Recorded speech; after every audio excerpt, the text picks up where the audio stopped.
জ্বর হলে গর্ভবতী মায়েদের জন্য ঔষধ এবং ঘরোয়া কিছু উপায় নিচে দেওয়া হল। ঔষধ।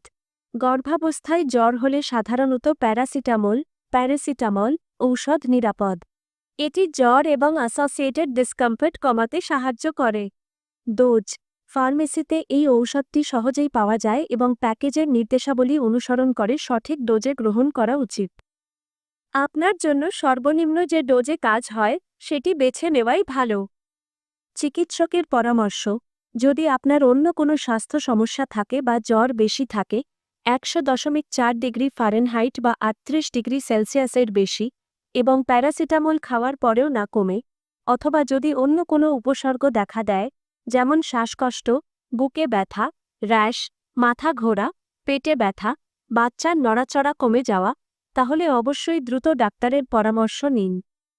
গর্ভাবস্থায় অন্য কোনো ব্যথানাশক ঔষধ যেমন আইবুপ্রোফেন, অ্যাসপিরিন ডাক্তারের পরামর্শ ছাড়া খাওয়া উচিত নয়। জ্বর কমানোর ঘরোয়া উপায়। পর্যাপ্ত বিশ্রাম। জ্বরের সময় শরীরকে বিশ্রাম দেওয়া খুবই জরুরি। প্রচুর পরিমাণে তরল পান।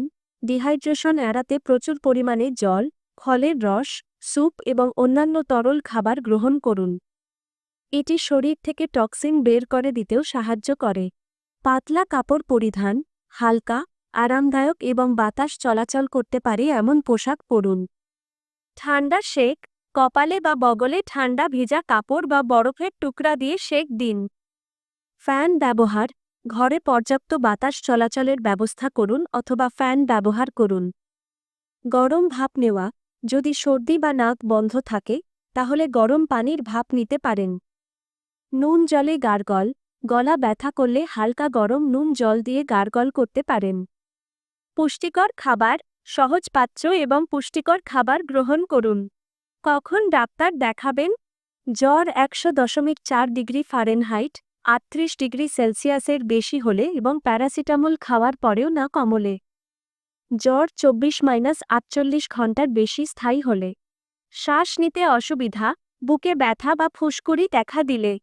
ডিহাইড্রেশনের লক্ষণ দেখা দিলে যেমন গাঢ় রঙের প্রস্রাব, কম প্রস্রাব হওয়া, মাথা ঘোরা। বাচ্চার নড়াচড়া কমে গেলে। মনে রাখবেন, গর্ভাবস্থায় জ্বরকে হালকাভাবে নেওয়া উচিত নয়। মায়ের শরীরের তাপমাত্রা বেশি থাকলে তা গর্ভের শিশুর জন্য ঝুঁকিপূর্ণ হতে পারে। তাই জ্বর হলে দ্রুত ডাক্তারের পরামর্শ নেওয়া এবং সঠিক চিকিৎসা শুরু করা অপরিহার্য।